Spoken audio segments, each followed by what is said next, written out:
Hi అండి. ఈరోజు మీకు నేను హోటల్ స్టైల్‌లో చామదుంప పులుసు ఎలా చేయాలో చేసి చూపిస్తాను. కొద్దిగా కూడా జిగురు లేకుండా సింపుల్ అండ్ టేస్టీగా నేను చేసిన పద్ధతిలో ఒక్కసారి చేశారంటే చామదుంప పులుసు ఇష్టం లేని వాళ్ళు కూడా లొట్టలేసుకుంటూ తింటారండి. అంత కమ్మగా ఉంటుంది. మరి ఇంకెందుకు ఆలస్యం, రండి వెళ్ళి రెసిపీ చేసేద్దాం. చామదుంపల పులుసు చేయడానికి నేను ఒక అరకిలో చామదుంపల్ని 10 నిమిషాల ముందు నానబెట్టానండి. ఇప్పుడు వీటికున్న మట్టి పోయేంత వరకు శుభ్రంగా కడుక్కుందాం. మనం ఇలా నానబెట్టడం వల్ల మట్టి అనేది త్వరగా పోతుంది. చామదుంపల్ని ఇలా కడుక్కున్నాం కదా, ఇప్పుడు కడుక్కున్న ఈ దుంపల్ని కుక్కర్లో వేసి దుంపలు మునిగేంత వరకు నీళ్లు పోసి స్టవ్ని మీడియం ఫ్లేమ్లో పెట్టుకొని 2 విజిల్స్ వచ్చేంత వరకు ఉడికించుకుందాం. ఈ దుంపలు ఉడికేలోపు ఒక 50 గ్రాముల చింతపండుని ఒకసారి శుభ్రంగా కడిగి చింతపండు మునిగేంత వరకు నీళ్లు పోసి నానబెట్టుకుందాం. 2 విజిల్స్ వచ్చాయండి. ఇప్పుడు స్టవ్ ఆఫ్ చేసుకొని ఈ ప్రెషర్ మొత్తం పోయేంత వరకు పక్కన పెట్టుకుందాం. మనం ఈలోపు కావాల్సిన వెజిటబుల్స్ని కట్ చేసుకుందాం. ఇప్పుడు 2 మీడియం సైజు ఉల్లిపాయలని కట్ చేసుకున్నాం.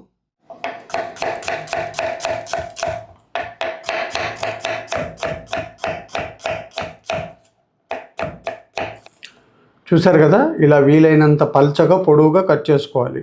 మన పులుసు కూరలకు దేనికైనా కూడా ఇలా కట్ చేసుకోవాలి ఉల్లిపాయని. ఇప్పుడు ఒక బౌల్లోకి తీసుకుందాం.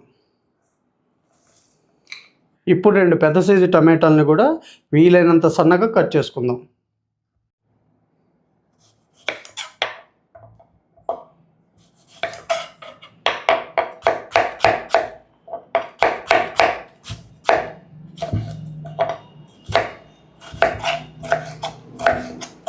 ఇప్పుడు ఈ టమాటా ముక్కల్ని కూడా ఒక బౌల్లోకి తీసుకుందాం.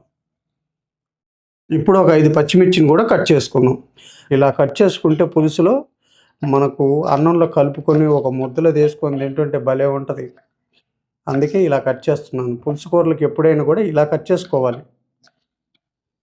ఇప్పుడు కొద్ది కొత్తిమీరను కూడా కట్ చేసుకున్నాం. ఇక్కడ ఉల్లిపాయలు, టమాటాలు, పచ్చిమిర్చి, కొత్తిమీర అన్నీ కట్ చేసుకున్నాం కదా. ఇప్పుడు నెక్స్ట్ ప్రాసెస్లోకి వెళ్దాం. ఇప్పుడు స్టవ్ మీద ఒక పాన్ పెట్టుకొని 1/2 టేబుల్ స్పూన్ మెంతులు, అలాగే 1/2 టేబుల్ స్పూన్ జీలకర్ర. ఇప్పుడు స్టవ్ని సిమ్లో పెట్టుకొని దోరగా వేపుకుందాం. మనకి ఈ మెంతులు, జీలకర్ర ఇలా వేపి మన కూరలో వేసుకుంటే అసలు ఆ ఫ్లేవరే వేరండి. అసలు తినేటప్పుడు బాగుంటుంది, మాటల్లో చెప్పలేము, అంత కమ్మగా ఉంటుంది. జీలకర్ర, మెంతులు చక్కగా వేగేయండి. ఇప్పుడు చల్లారిన తర్వాత మెత్తగా పొడి చేసుకుందాం. చూస్తున్నారు కదండి, ప్రెషర్ మొత్తం పోయింది. దుంపలు కూడా చక్కగా ఉడికాయి. ఇప్పుడు వీటిని పొట్టు తీసుకుందాం.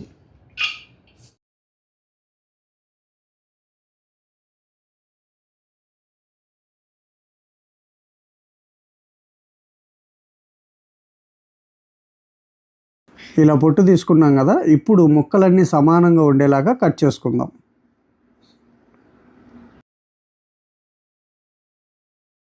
ఇలా కట్ చేసుకున్న ఈ ముక్కల్ని పక్కన పెట్టుకొని ఇప్పుడు స్టవ్ మీద ఒక కళాయి పెట్టుకొని 3 టేబుల్ స్పూన్లు ఆయిల్ వేసుకుందాం. ఆయిల్ కొద్దిగా వేడైందండి. 1/2 టేబుల్ స్పూన్ ఆవాలు, 1/2 టేబుల్ స్పూన్ జీలకర్ర, 2 రెబ్బలు కరివేపాకు వేసి కొద్దిగా పోపును వేపుకుందాం. పోపు వేగిందండి. ఇప్పుడు ఇందులో సన్నగా తరిగిన ఉల్లిపాయ ముక్కలు వేసి ఈ ఉల్లిపాయలని రంగు మారేంత వరకు వేపుకుందాం. చూసారా, ఉల్లిపాయలు ఇలా వేపుకున్నాం కదా. ఇప్పుడు ఇందులో 1/2 టేబుల్ స్పూన్ అల్లం వెల్లుల్లి పేస్ట్ వేసి పచ్చివాసన పోయేంత వరకు వేపుకుందాం. అల్లం వెల్లుల్లి పేస్ట్ వేగిందండి. ఇప్పుడు ఇందులో కట్ చేసి పెట్టుకున్న పచ్చిమిర్చి ముక్కలు, కట్ చేసి పెట్టుకున్న దుంప ముక్కలు, ఒక 1/4 టీ స్పూన్ పసుపు, 1/2 టేబుల్ స్పూన్ ఉప్పు వేసి ఒక 2 నిమిషాల పాటు ఫ్రై చేసుకుందాం. మనం ఇలా ఫ్రై చేసుకుంటే చామదుంపల్లో సహజంగా ఉండే జిగురు పోయి కూర రుచిగా ఉంటుంది. ఇలా వేపుకున్నాం కదా. ఇప్పుడు ఇందులో కట్ చేసి పెట్టుకున్న టమాటా ముక్కలు, 1 టేబుల్ స్పూన్ కారం, మనం ముందుగానే ప్రిపేర్ చేసుకున్న ఈ చింతపండు పులుసు పోసి ఒకసారి కలిపి ఇందులోనే ఒక 100 ml వాటర్ పోసి స్టవ్ని మీడియం ఫ్లేమ్లో ఉంచుకొని మధ్య మధ్యలో కలుపుకుంటూ మూత పెట్టి ఒక 6 నుంచి 8 నిమిషాల దాకా ఉడికించుకుందాం. జీలకర్ర, మెంతులు చల్లారేయండి. ఇప్పుడు రోట్లో వేసి మెత్తగా పొడి చేసుకున్నాం. నేను కొద్ది క్వాంటిటీ కాబట్టి ఇలాగ రోట్లో వేస్తున్నాను. మీరు కొద్దిగా మళ్ళీ వేరే కూరల్లో కూడా పనికొచ్చిద్ది అనుకుంటే కొద్దిగా ఎక్కువ క్వాంటిటీలో వేపుకొని మిక్సీలో వేసుకోండి.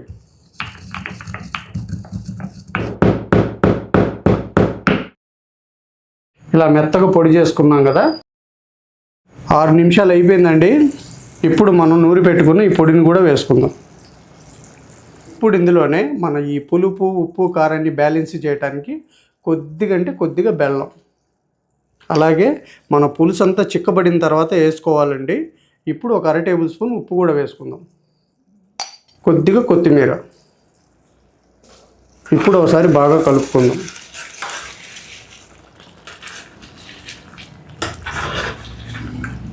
చూసారా, చామదుంప పులుసు అయితే గుమగుమలాడుతూ రెడీ అయిపోయిందండి. ఇప్పుడు సర్వింగ్ బౌల్లోకి తీసుకుందాం. చూసారు కదండి, మీరు కూడా నేను చేసిన పద్ధతిలో ఒకసారి చేసి అది ఎలా వచ్చిందో నా కామెంట్ సెక్షన్లో చెప్పండి. వీడియో నచ్చితే లైక్ చేసి, షేర్ చేసి, మన ఛానల్ని సబ్స్క్రైబ్ చేసుకోండి. మళ్ళీ రేపు ఒక మంచి రెసిపీతో మీ ముందుకు వస్తా. Thank you.